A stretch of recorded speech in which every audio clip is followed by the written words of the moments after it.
What if there were an open source library used by everybody that had a bug in it for the last 13 years? Well, it happened. And a really simple bug, but kind of a big one. We'll talk about the anatomy of a security mistake next on Security Now. Netcasts you love. From people you trust. This is Twit. Audio bandwidth for Security Now is provided by the new Winamp for Android, featuring wireless sync and one-click iTunes import. Now with free daily music downloads and full-length CD listening parties. Download it for free at winamp.com/Android. Video bandwidth for Security Now is provided by CacheFly at CacheFly.com. This is Security Now with Steve Gibson, episode 311, recorded July 27th, 2011. The anatomy of a security mistake. Security Now is brought to you by Squarespace.com, the fast and easy way to create a high-quality website or blog. For a free trial and 10% off your new account for 6 months, visit Squarespace.com and use the offer code SecurityNow7. And by Netflix. Watch thousands of TV episodes and movies on your PC, Mac, iPad, iPhone, or TV instantly, all streamed directly to you, saving you time, money, and hassle. For your free 30-day trial, visit netflix.com/twit. It's time for Security Now, the show that covers your security and your privacy online. Leo Laporte here in a little bit of an unusual situation. This is what we call our living room set in the new Twit Brickhouse studio. Steve Gibson is here. Steve, first of all, thank you for coming all the way up to do Twit on Sunday. It was really fun having you. It was a lot of fun, Leo, to be there to see the first podcast, well, to be part of the first podcast from the new studio. Yeah, it was a great show, and it was all my old friends, and so that was kind of special.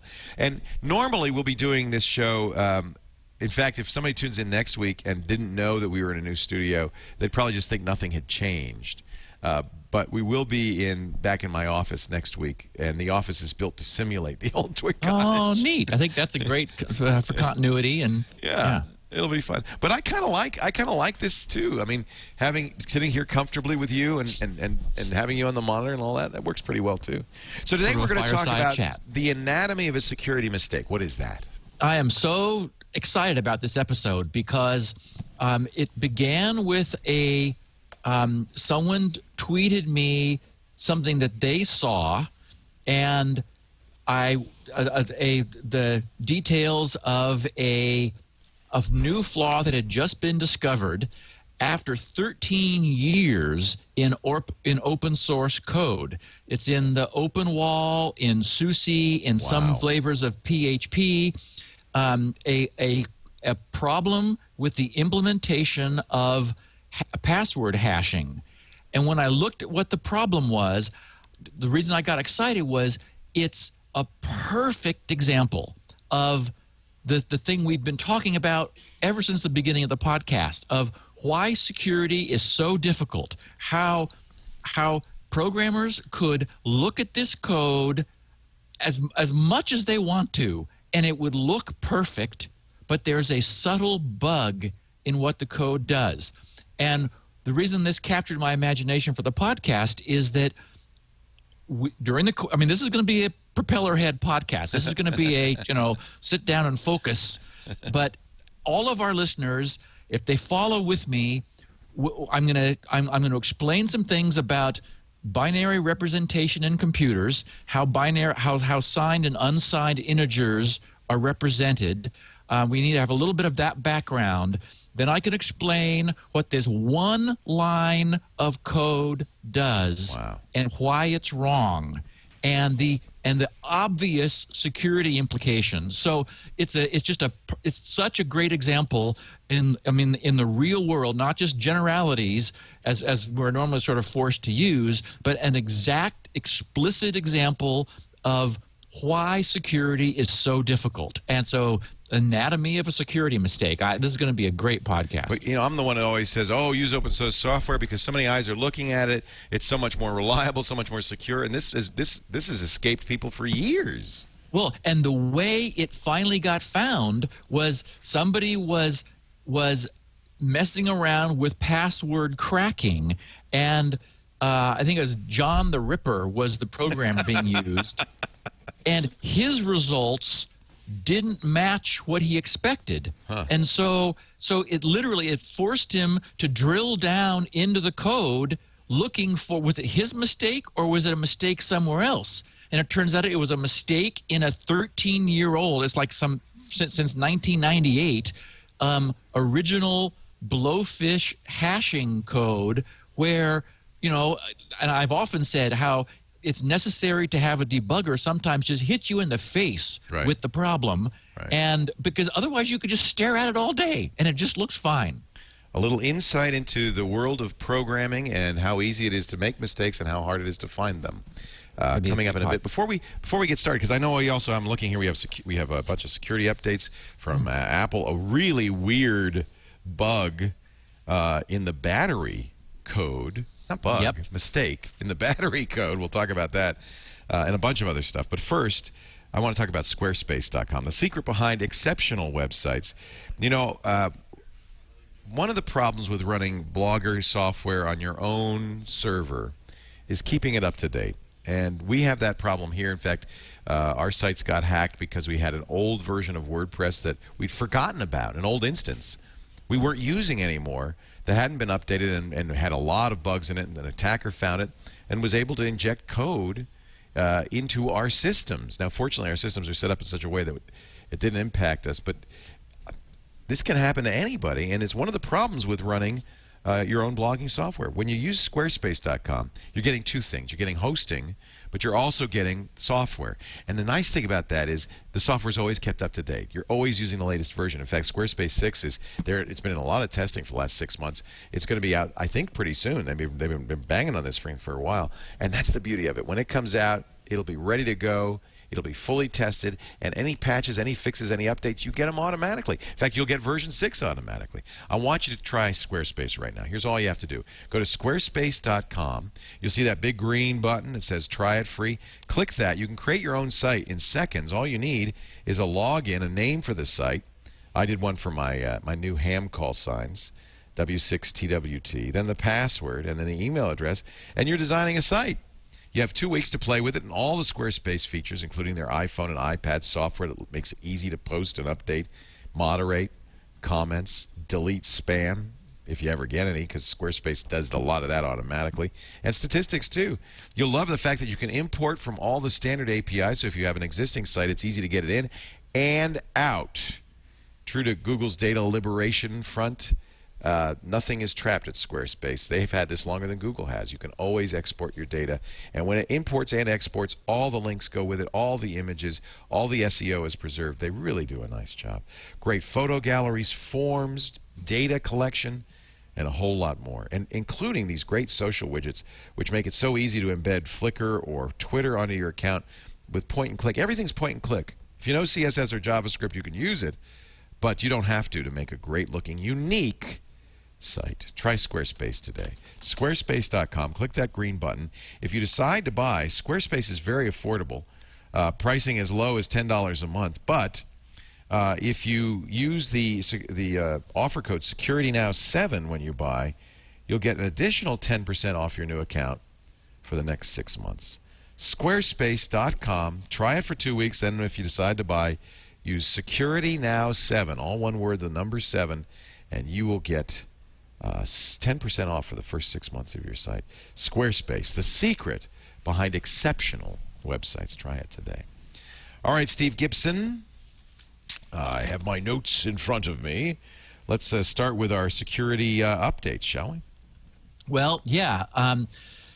Anyone who's using iOS may have seen that a couple days ago, Apple changed the most recent update we got just a week ago. We talked about 4.3.4, and very quickly on its tail, they updated us to 4.3.5. There's a different update. I think it's they're running different version numbers on the CDMA version with Verizon, but all the AT&T and traditional iOSs and iPads have just been brought up to 4.3.5.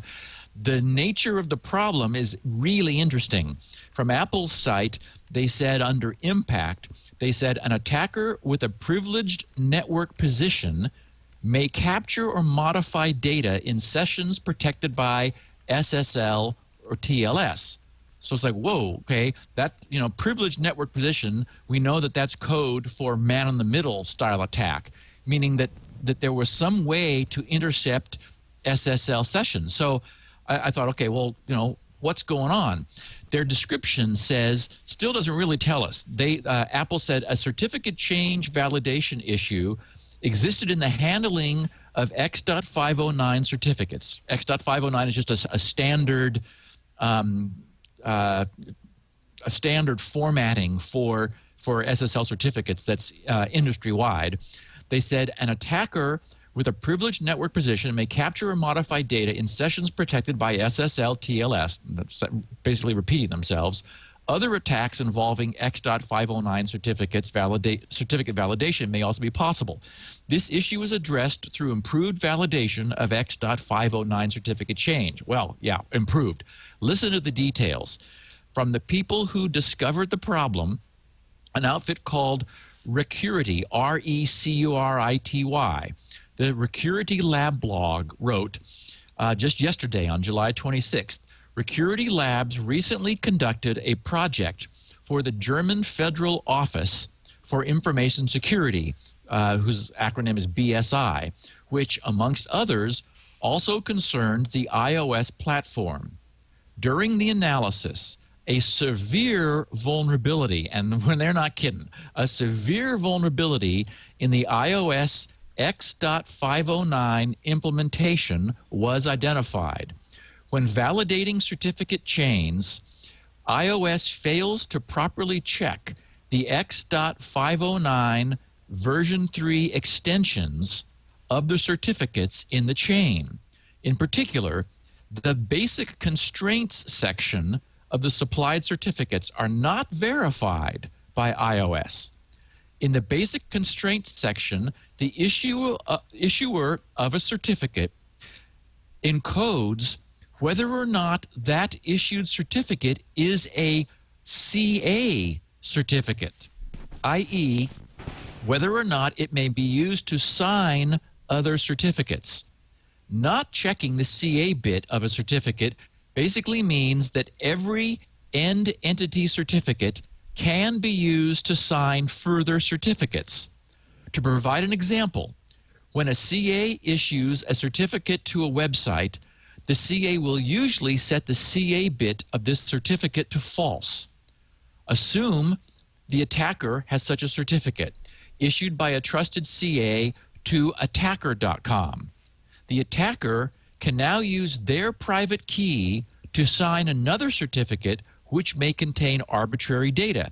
This could, for instance, be a certificate for bank.com, or that is to say anything.com, or even worse. It could be a wildcard certificate containing multiple common names such as star, and so forth. iOS has been failing to check whether the attacker's certificate was actually allowed to sign subsequent certificates and considers the so created universal certificate as valid. The attacker could now use this certificate to intercept all SSL TLS traffic originating from an iOS device. However, SSL TLS is not the only use for X.509. Every application that makes use of the iOS crypto framework to validate certificate chains is vulnerable. Okay, so what's very cool here is that for any of our listeners who haven't already updated themselves, there's something cool they can do. If you go to https://issl.recurity.com, these guys have set up a test. If you use the Safari browser on any iOS device and you don't get a notification of there being a problem, then you've got this problem. Wow. I tried it on my own iPads this morning, and it's neat. It demonstrates the problem. You get taken to a page that says if you didn't just see a security pop-up, you're vulnerable to this. Now, this red screen with the invalid server certificate, that's what I'm supposed to see. Correct. That and for means, example, and I'm doing this on a desktop, which is why I see it. It's not on iOS right. device. And for example, I tried it under Firefox 5, and I immediately got Firefox's "this connection is untrusted" pop-up. And that's what you want. Yes, that's what you want to see. And then the pop-up said you have asked Firefox to connect securely to issl.recurity.com, but we can't confirm that your connection is secure. Okay, now the reason is that the certificate chain is not signed by a valid certificate authority because Firefox is correctly processing the version 3 extensions of the certificate, which iOS until just now, this apparently has been a problem forever. So Apple was just now found, and it has just now been fixed. So, for example, anybody who's got an iOS version not 4.3.5 who didn't just update in the last day or two will be able to go with their version of Safari to issl.recurity.com and see a page with no problems. And what that has done is essentially it means that bad guys can sign their own certificates and produce certificates for any websites they want to. So this is a really bad problem, which has just now been fixed and has apparently been a problem since the first iPhone happened. Now, if you got the new iOS update, you shouldn't see that error. And I updated that the iPad where I had no problem going to that page. When I tried it again, I just hit refresh on Safari. After updating, I got a pop-up which warned me that iOS was unable to validate the security of this site. And I could look for more details, or I could say ignore it, or cancel going there. So you ought to absolutely see that there's a problem with this when you go to issl.recurity.com after the patch. But if you have the chance to check it out before the patch, it's kind of fun to see that, whoops, this slipped through.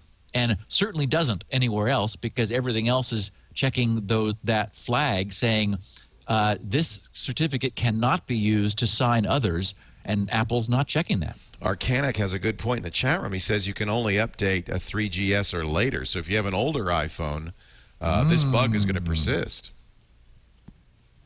Wow, that is a problem. I wonder if Apple will fix that, because this is bad. Yeah, I mean, I bet they don't.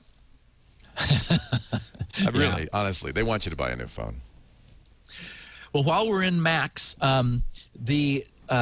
a new tool has been created, and I love this little news blurb because this is something we've talked about, again, sort of in a theoretical vein, and it's happened in the real world, as so many of the things that we talk about end up having happen.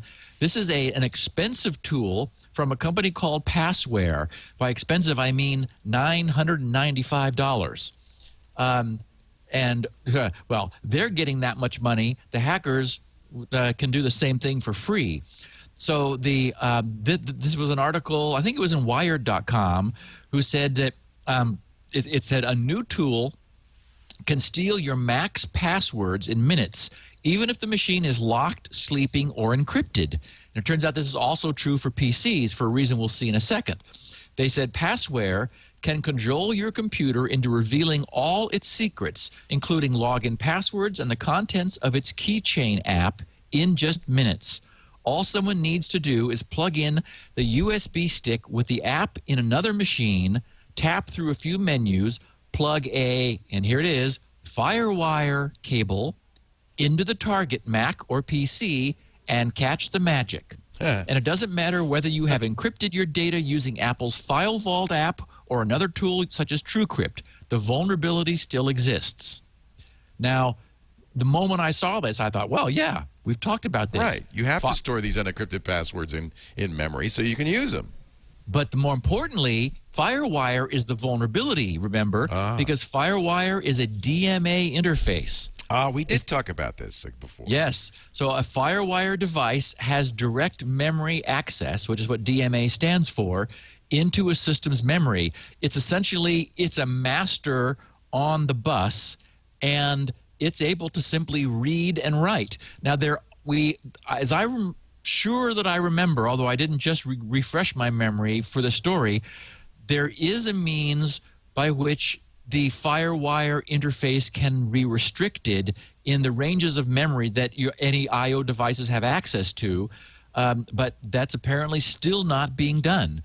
So as you said, Leo, when a machine is in use, even when it's sleeping or suspended, the keys necessary for the machine to use itself have to be available in memory. They so can't this be. piece of software. Double DJ in our chat room says, well, couldn't they be hashed in memory? But I think you'd have to have them in the clear at some point, right? Correct. You could, even if you didn't store the version in the clear, you're still storing the actual in-use code, right, which is there actually being transacted in memory. So we've seen code which is able to use the expanded version of the password in order to reconstruct what the password is. So this is definitely a vulnerability.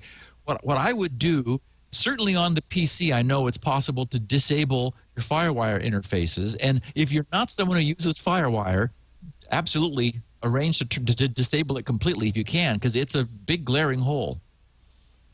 I presume they're going to fix this. I mean, and the other point to be made is somebody has to have, and we talked about this before with the freezing the memory thing. Somebody has to have access to your physical hardware, and if somebody has access to your computer and the hard drive, you got a whole passel of other problems anyway. That's really true. They've got your stuff. Although you might assume that locking your machine or sleeping it or putting it in standby would protect you, and in this case it doesn't, because it does have access even in those modes. Right. Okay, so a bunch of people tweeted me about this Apple battery pack hack. What's interesting is that it was discovered. Yeah, it's a wacky story. Yeah. It's by a really good guy, or a true hacker who's not a hack.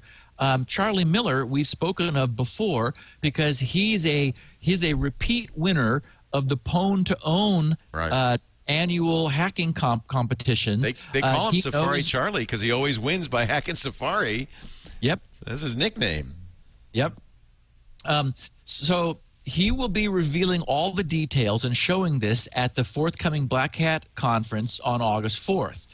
What he discovered was he was poking around in the Mac as always, and something caused him to do some research into the Apple firmware management for their battery. Some years ago, Apple updated the firmware on their battery controller for the MacBook Pro. Charlie went back, found a patch, reverse engineered the patch code, which is able somehow to talk to and unlock the controller, over which there's not much documentation. And he discovered that every Mac ever made has the same password used to unlock the microcontroller, which controls the lithium polymer prismatic battery used in all MacBook Pros. Now, what does unlocking a battery mean? I don't even understand what that means. So, well, it's a funny coincidence, because I'm super current on this, because I've been researching battery management for this portable device that I'm in the process of getting ready to build. The dog annoyer. The crow, exactly. The crow destroyer. Yeah, it turns out that in order to generate 150 watts of continuous RMS power, which is what this thing will be able to do. I mean, this is, overkill in every sense of the word. This little portable device needs to generate 110 volts peak to peak at 12 amps. from a battery system. So I need to have, because I'm using what's called a full wave bridge amplifier for this 4-ohm super tweeter, I need to have 55 volts of DC. You get that by putting 15 cells of lithium polymer batteries in a chain.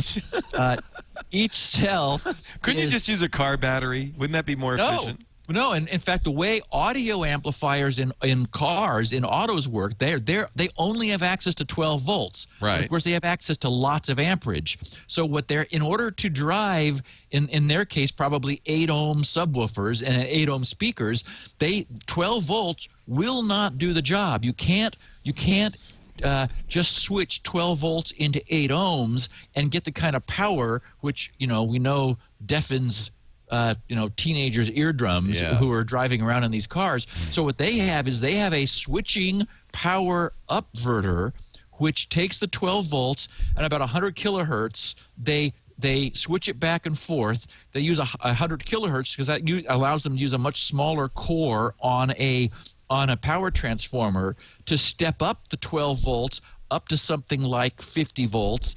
Then they rectify it, filter it, and then amplify that. So in my case, I don't need to do that because, I can just use 3 18.5 battery packs. It turns out that the RC model industry has a great need for high power DC in order for their high end, high performance, helicopters and planes and they cars. need to be light. You need a lot of juice in a small lightweight package. Exactly. Right. So I use 3 5-cell packs, giving me a total of 15 cells. So, but I thought it'd be fun to learn about, managing these batteries. Well, it turns out that all of our laptops do that. And if anyone's ever looked at the battery connectors we now have on all of our laptops, you'll notice that it doesn't have just like a big plus and a minus connection. No. It's got a comb. It's got a series of connections. What those are taps into every cell of the battery. And the word battery itself means, a bunch connected together. It's a battery of cells that our laptop is using because the laptops need also more voltage and more current. So our laptops essentially feed out of every connection between the cells and the battery. They feed that out. In the laptop, then, is a battery management system which deals with charging and discharging the batteries. The reason you need to look at each cell is that cells don't all have, just coming from the factory, they don't all have exactly the same power handling. And so there will be 1 or 2 cells that will be just characteristically weaker than the others. So over cycling these up and down and up and down and up and down, just through daily use, one or more of the cells will end up with a lower voltage across it than alternative cells in the pack. So it's called cell desynchronization, and this ends up shortening the total lifetime of the battery pack. So what these battery management systems do is they look at the individual charge across each cell, and they will bleed the cells that have a higher charge a little extra down to match the cell with the lowest charge, or during charging, they will shunt some of the charging current around the higher charge cells, again, in order to sort of automatically rebalance the charge in each cell of the pack. So there's much more going on here than typical users are aware. And there's even freeware that is available that for matching controllers, you're able to look inside this and look at the voltage of each cell in your pack, see how many cycles it's had, the current charge state, and all this other information. So what Charlie learned was that by deliberately and maliciously reprogramming the firmware in his battery microcontroller, he was able to brick a number of batteries. He basically killed 6 batteries, and these are $130, MacBook Pro batteries. One of the things that every battery has is a management chip which prevents the battery from ever being used if it drops below about 2 volts, and ever allowing a charge of more than 4.2 volts. So if anyone's ever had the experience of a lithium-ion battery appearing to just be completely dead, what actually happened was that one or more cells in the battery dropped below 2 volts. And at that point, it is essentially taken offline, and you are never able to use the pack again. So what Charlie was able to do was to prevent the technology that limits the discharge to 3 volts, allowing it to go lower and pass under that 2-volt threshold, and then you are never able to recover from that. Wow. So at this point, nothing has been done that we know of maliciously, but everyone knows that this is now possible. And it's going to cause some serious problems if Apple doesn't get on the stick here and randomize the password on all of their machines to prevent people from being able to go into the microcode. The problem is, once they do that, they will never be able to patch the microcode of their own microcontrollers again. What Apple can patch, bad guys can too. Right. So this is an interesting little hack. Yeah. Can they make it blow up? Could it be explosive as a result? He has posited that it's possible, although he's never made it happen. I'm suspicious of that. I can see how you could brick them by allowing them to over discharge, right. But there should be per cell overcharge protection. And in fact, it's in battery packs that don't have that we have seen fire problems. So you couldn't override it in the firmware?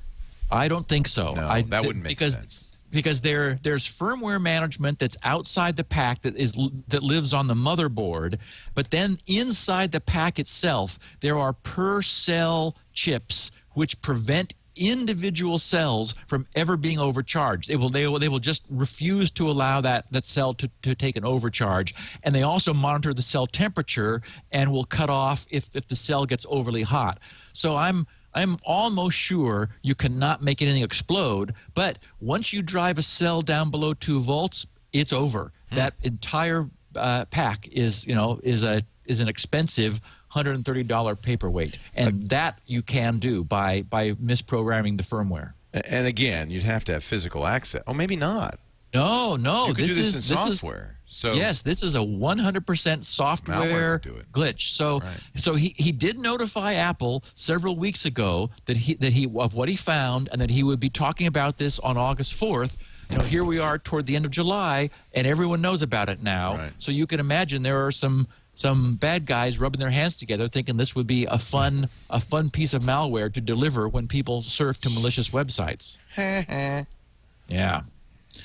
Okay, under miscellany, I upgraded to version 5 of Firefox, and I'm not sure whether it was doing that or whether it was a new version of Certificate Patrol.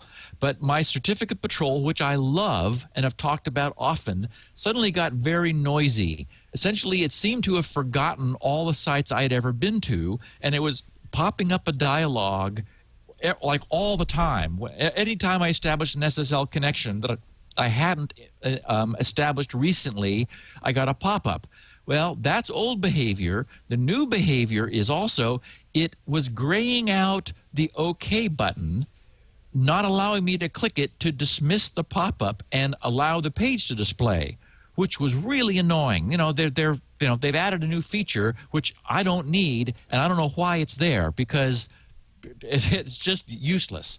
So the good news is, and I wanted to share this with any other listeners who have had similar problems, but even if you don't upgrade to 2.0.8, Certificate Patrol is customizable in a way that I never bothered to before, but now I wish I had, and I have now.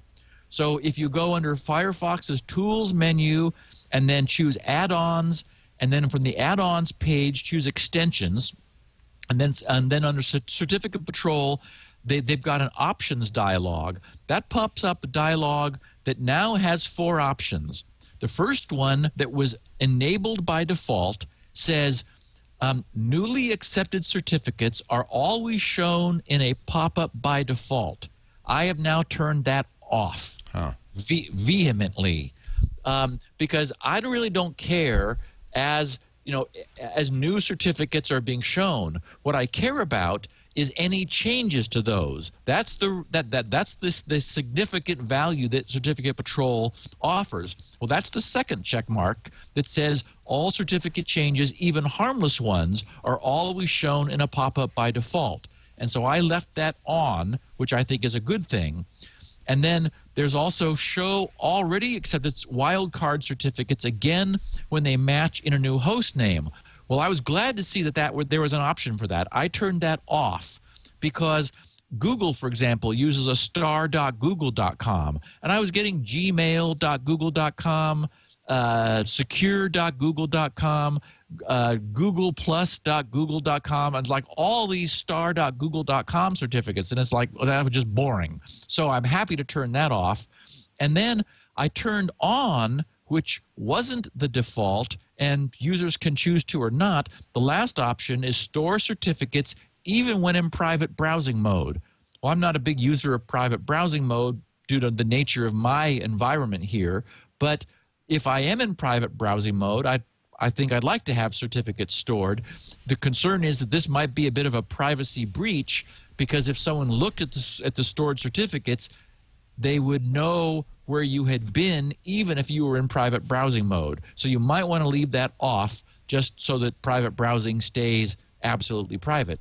In my case, I don't really use private browsing mode, but I would like to have it store those even when I am in private browsing mode. So that's what I set. So that's just a tip for people using Certificate Patrol. Mine has just gone completely quiet now, and I'm much happier with it. I know that it will let me know if something wacky happens, and that's really why I have it in the first place. Yeah, you don't need to know about harmless certificate changes. Thanks for letting me know, but I'll pass. Yeah.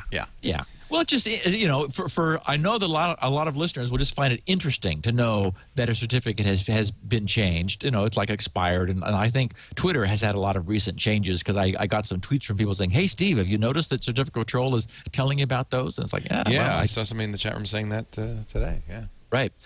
I am wrapping up my reading of Damon. I want to just give another shout out to it. Many of our listeners have started, and I've had a flood of positive feedback from the recommendation, and I will be shortly on to Freedom, the sequel to it. Freedom TM.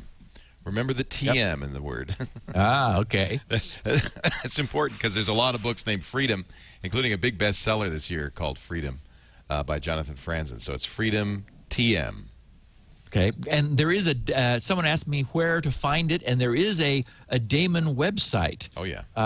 So you can just put in like Damon the book into Google, and it will take you to the Damon website where you can find this and links to Amazon for downloading it for Kindle and so forth. Daniel Suarez is the author. That'll help you find it too. He's great. We're going to have him on the show soon because his new book is due out soon. But he's just done such a great job. A third book? Yeah. Oh, cool. He's been working on it for over a year now. Cool. Yeah, so it should be out soon.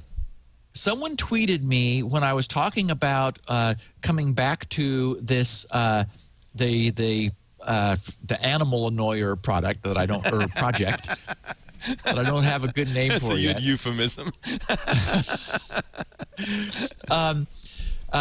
Someone tweeted me a recommended schematic capture and PC board fabricator, and I just can't find it back in my Twitter feed. So I wanted to give a shout out to anyone who has a recommendation. That person, again, if you could tweet it to me again, I'd appreciate it, and I'll make sure I don't lose it this time. And I did have a fun and always different Spinrite story to share from Mike DeLucia, who wrote Spinrite story, Happy but Confused. He said, Steve, I'm a Security Now listener and registered Spinrite owner of many years, though I just had my first opportunity, in quotes, to use it. The experience left me happy but confused. Let me explain. The other night we had a lightning storm, and though my system was turned off and unplugged, I believe a very close lightning strike may have caused the problem. Oh, sure. Yikes. Oh, sure. Having it turned off does nothing. Unplugged is not good. Exactly. And if he was like, still connected to his Ethernet, then that's the way in. Right. He said, when I booted my system, it booted okay, but immediately started acting strangely. Responses to my commands caused it to slow to a crawl. I'd launch a program, and it would literally take a minute or so to respond, all the while showing the busy circle thingy.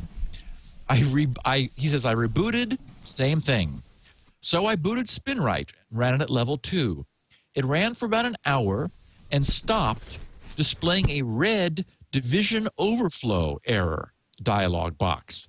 Now that's actually Spinrite monitoring its own math in order to see and catch if there's a problem. So he said the dialog displayed a bunch of hex info like error occurred at BO4E, EAX, blah, blah, blah, blah, blah, and asked me to write down all this data and reboot Spinrite. It also said, I believe, that Spinrite would ask for this data to aid in its repair process. And actually, that's not the case. What it said was that if the problem persisted, that you could use that to send that to GRC support, and we'd be able to figure out what happened and fix it if it was a problem at our end. Anyway, he says I rebooted, but could never see anything different than the normal Spinrite process. I thought it was going to ask me for the data I copied.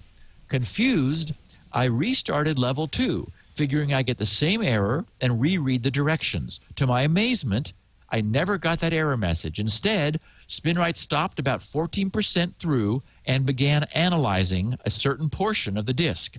It stayed there for over 2 hours until I went to bed, with it happily analyzing away.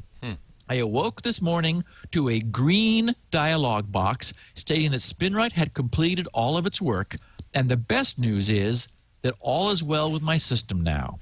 As I wrote, happy but confused. What happened? Did I miss something in the red error message that asked me to save and re-enter data when asked to do so? I was never asked. Anyhow, I thought I'd share the story. Thank you for all you do for the community. Peace, Mike DeLucia. That's great. So, hey, Steve, we're going to get to the meat of the matter, the anatomy of a security mistake in just a second, but I want to talk a little bit about Netflix.com, if you don't mind, real quickly. If you are now, Steve's a member. We finally got Steve to sign up, and he watches on his iPad. And this is the thing I think that's really interesting about Netflix. You know about the DVD by mail, but let me tell you about the streaming thing. For $7.99 a month, unlimited streaming, and it's to an iPhone, an iPad, I think 24 different Android devices. Your PC and Mac, of course, using Silverlight. It also works on PlayStation 3s, Xbox 360s, and Wii's, so you can put it on your big screen TV that way. I use a Roku. A lot of TVs these days have Netflix. It's kind of the gold standard. If you want an internet-connected device, it's got to have Netflix on it.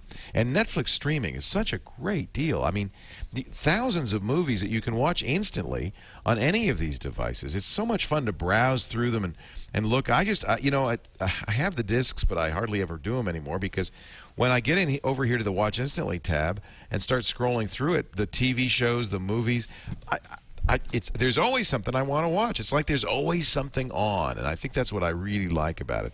I've started going through series like the original series of Star Trek 1 by 1, Battlestar Galactica. I'm rewatching that.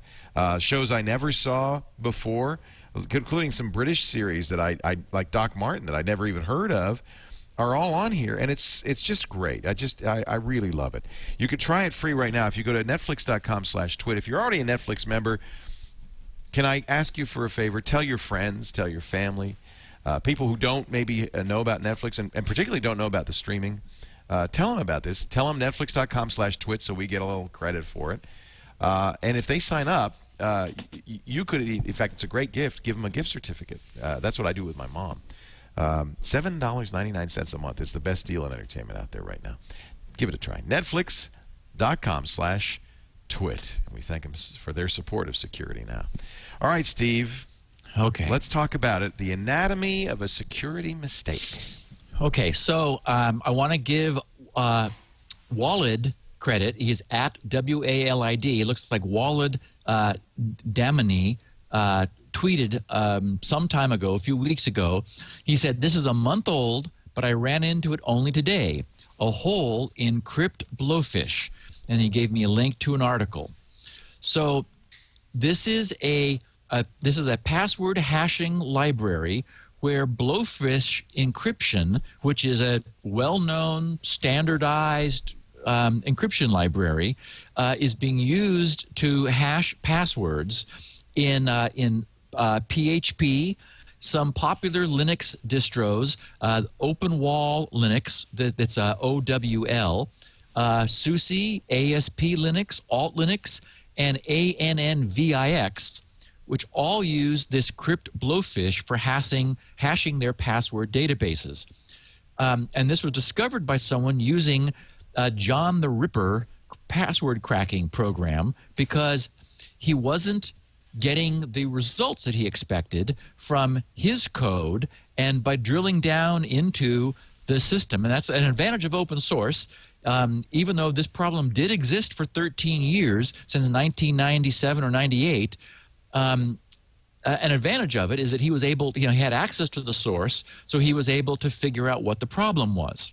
So I love this because I can, in the course of this podcast, in an audio-only channel, I can explain this. And it's a toe-curlingly cool mistake. Okay, so we need to first understand about how numbers are represented by computers. So we need a little bit of foundation paving in some fundamental technology of binary numbering and computers. And this is relevant not just to this mistake, but to everything. This is the way computers work. We know that computers store numbers in binary. And we know, for example, zero, the number 0 is however long the word is. It might be an 8-bit byte. It might be a 2-byte 16-bit value, or, for example, a 4-byte 32-bit value. The value 0 is universally agreed. It's just all the bits are set to 0. If we want to store a 1, we set the first bit to 1. To do a 2, we set the second bit on and the first bit off. And to do a 3, the first bit and the second bit are both set on, and so on, in sort of binary counting mode. In the same way, another way to think about this is everyone's familiar with decimal, where the units, like the first position is the units position that can have a value of 0 through 9. Then the next position is the tens position that can have a value of 0 through 9, and the next position is the hundreds position.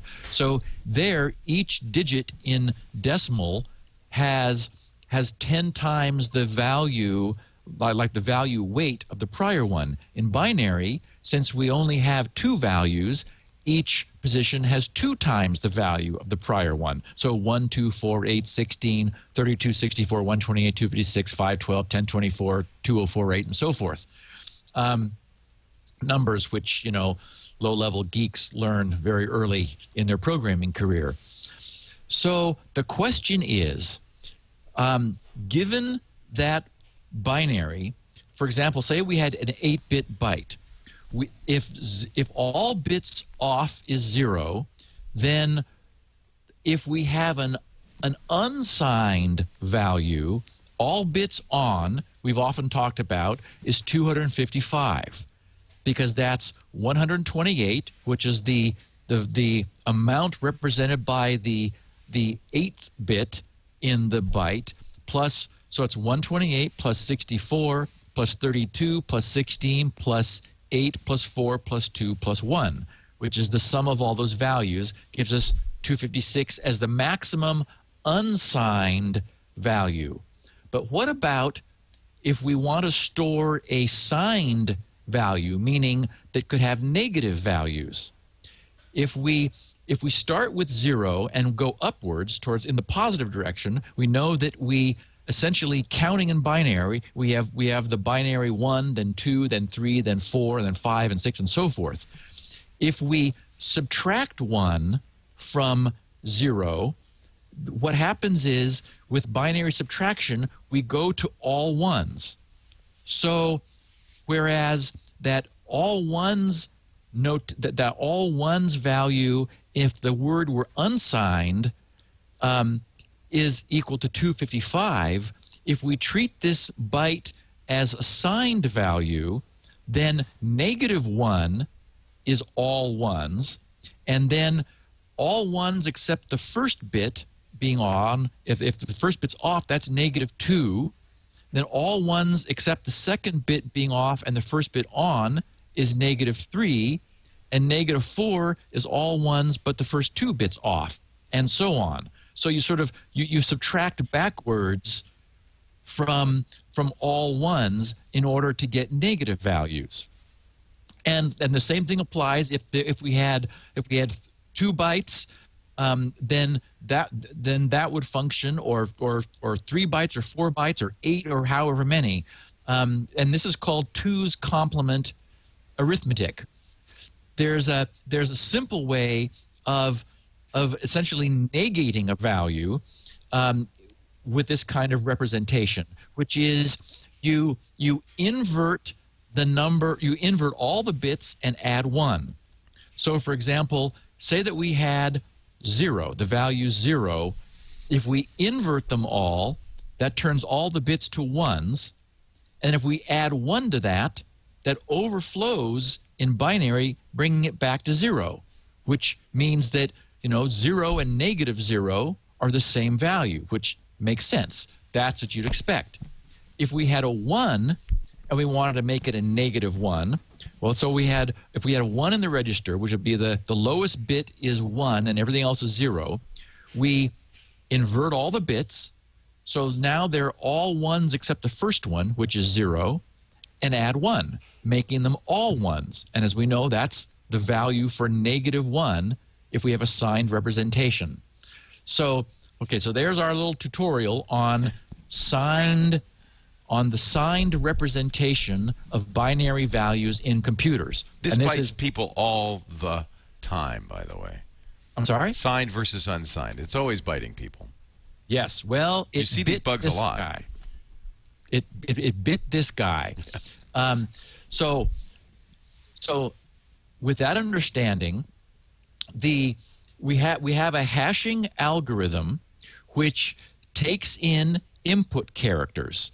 And, as we know, characters in, for example, ASCII are a byte size. And that is to say 8 bits. But the encryption system works in 32-bit chunks. So we need an algorithm which could take in 8-bit characters one at a time and essentially sort of stack them up into a 32-bit value. So it would take 4 8-bit characters and sort of fill a 32-bit register and then do something else with it. So it would accept them sequentially and fill this register. So in terms of the algorithm that's used, and this is what's in the source code for this system, this 32-bit register is set to 0 at the beginning of one of these 4-byte shifting loops. So it's set to all zeros. Then it's whatever happens to be there is shifted to the left by 8 bits, meaning that everything in the lowest byte is moved over to the next byte. Everything in the second byte is moved over to the third. Anything in the third byte is moved over to the fourth. And nothing in the fourth byte ever falls off the end, which would otherwise happen, because this is only done 4 times. Just enough for the value going in to move, like the first value that goes in, to move all the way over to the 4th byte. And so each time this is done, the whatever is in this 32-bit register where we're assembling these characters, whatever's there is moved over by a byte, and then this new character is ORed in. Now, if we know from talking about logic, the way logic works, if you have a register which is all zeros and you OR something into it, what you just get is the result will be what you ORed in, because 0 ORed with anything is whatever you ORed. So the act of shifting this 32-bit register 8 bits to the left always results in the lower 8 bits being zeroed, because that's the way the shift operation functions.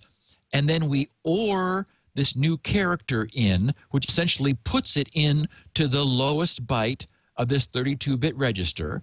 And that's done 4 times in order to accept 4 characters, 4 of these bite-sized characters, one at a time, and we end up with a 32-bit value.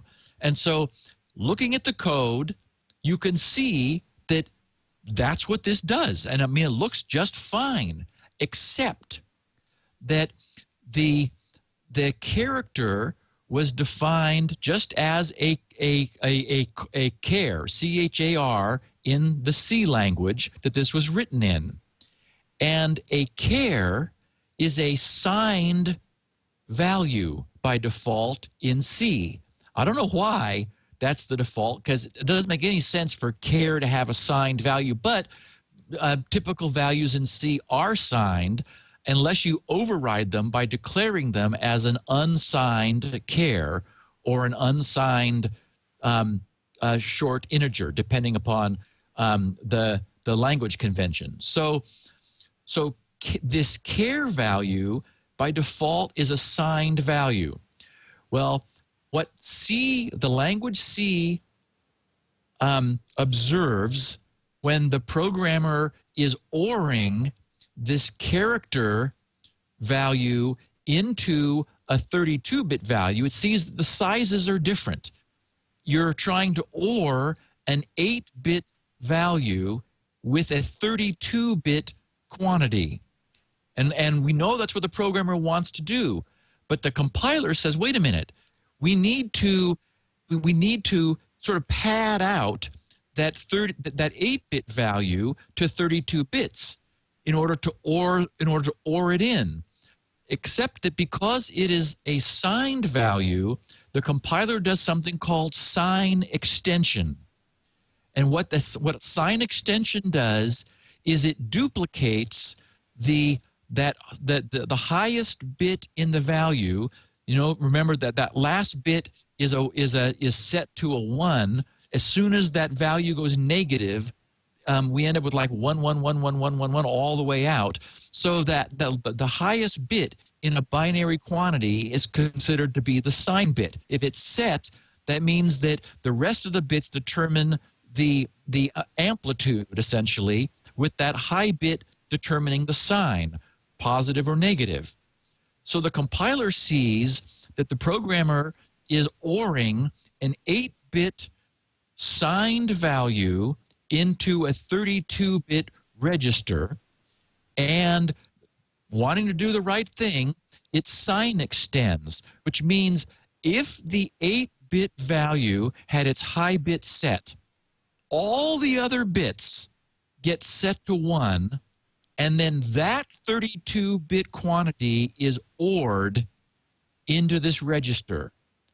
Well, ORing 1s into the register sets all the bits to 1, which means since this is being shifted over 3 times, as soon as you attempt to merge a character that is negative, that is, whose sign bit is set, all the prior characters, that is, up to 3 previous characters that may have been ORed in and shifted previously, are wiped out. All of their bits are set to 1 because this character we're ORing in had its high bit set. The C compiler said, oh, well, we're ORing in a signed value, so we need to preserve the sign of this 8-bit byte when we convert it into a 32-bit value. Doing that sets all of the other 24 bits to ones. Then that 32-bit composite is ORed in to the register, setting all of those its 24 bits to ones, essentially overwriting, over-ORing whatever was there before. So the consequence of this tiny mistake, where the compiler did technically what it was told to do, but not what the author certainly intended, because they never intended for the sign extension to be applied and wipe out the 3 previous things that had been ORed in and shifted over, is that only every 4th character in the user's password is significant.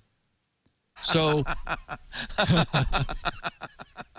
isn't that a cool mistake? Wow.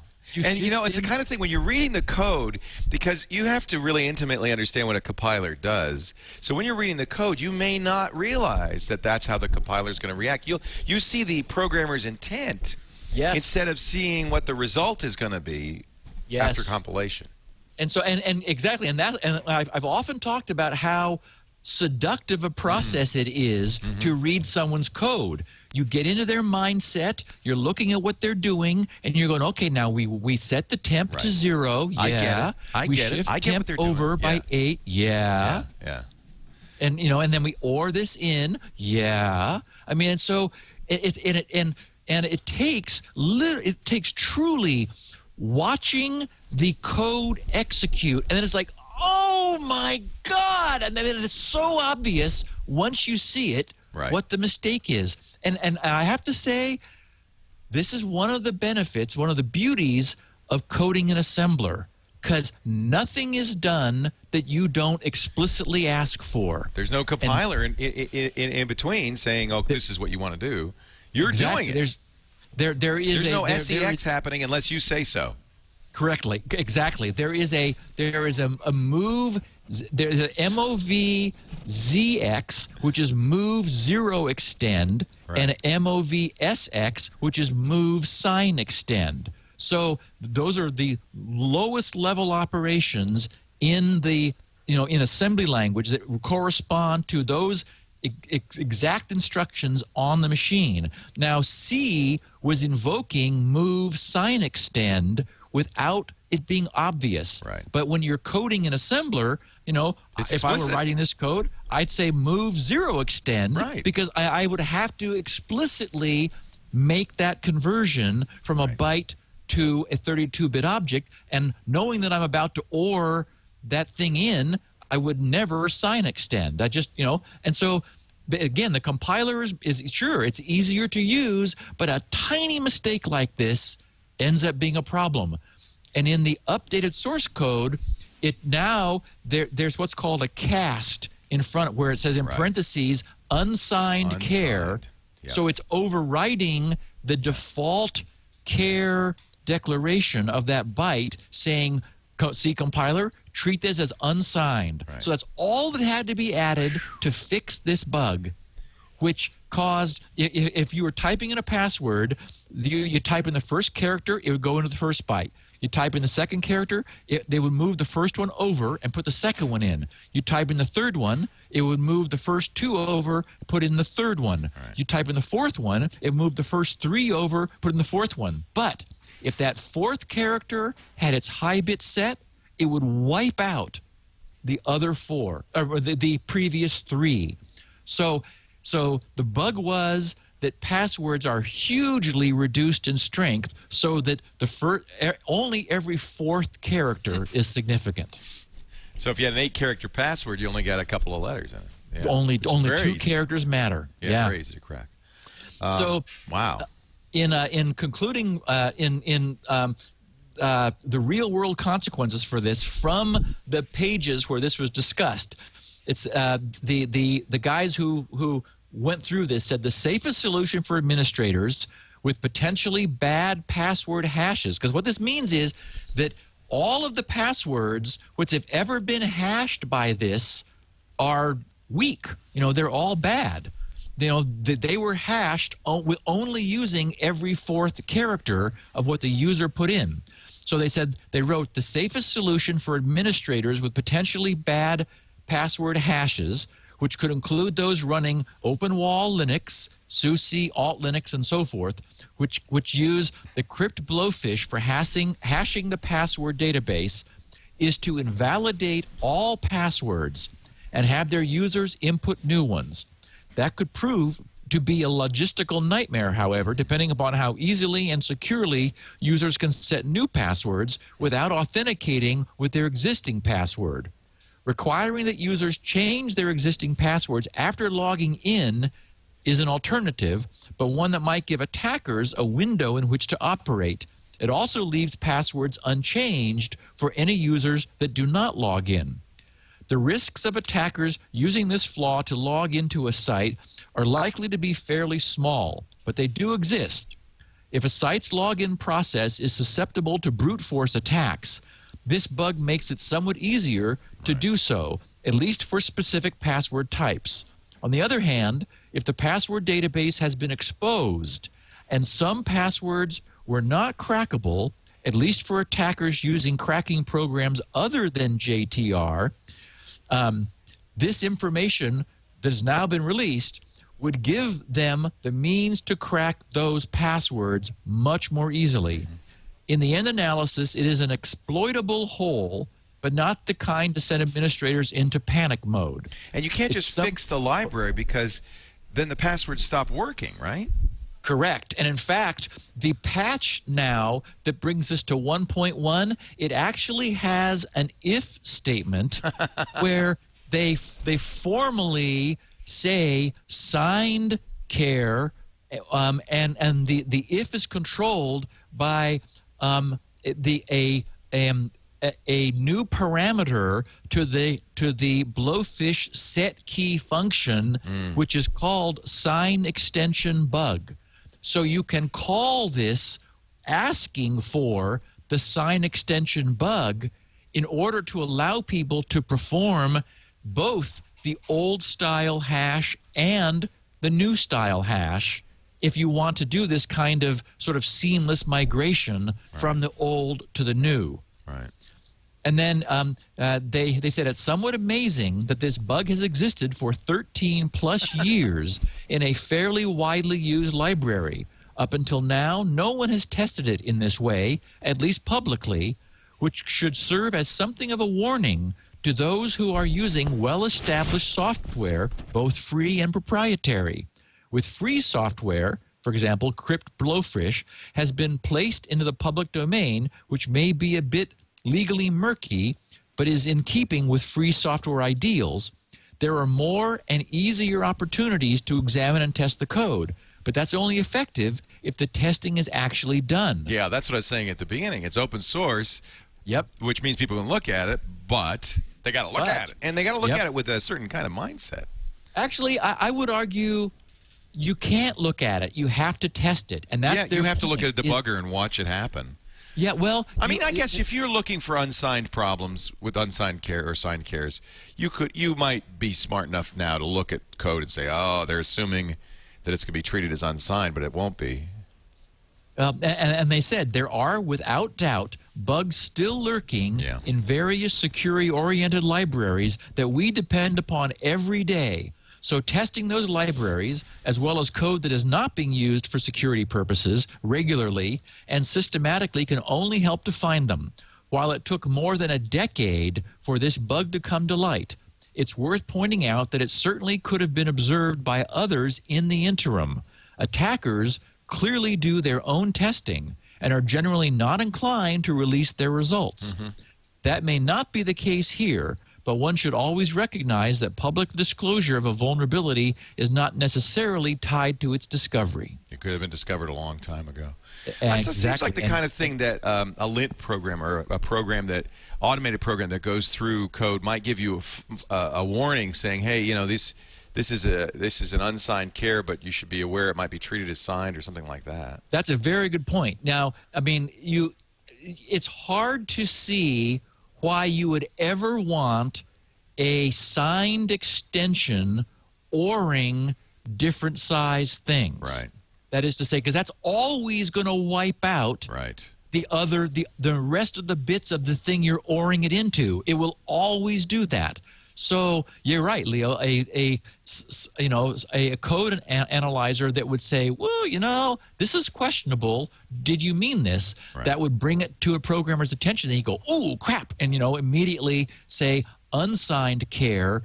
Casting that particular instance, or just declaring it in the original declaration as an unsigned care would also prevent the problem. So just a cool mistake that I imagine our listeners who close their eyes and followed along with me understand now.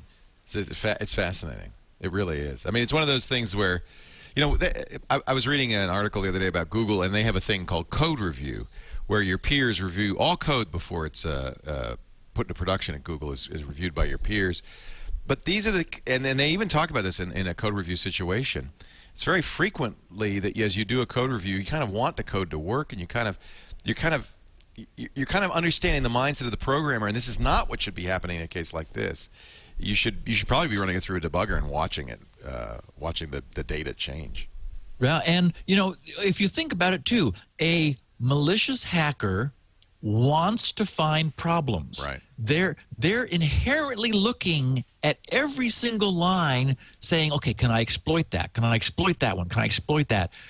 You're right, Leo. It's a different mindset, and I don't know that somebody on your team can develop that same kind of truly adversarial mindset. Right. Yeah. You got to have the hacker's brain.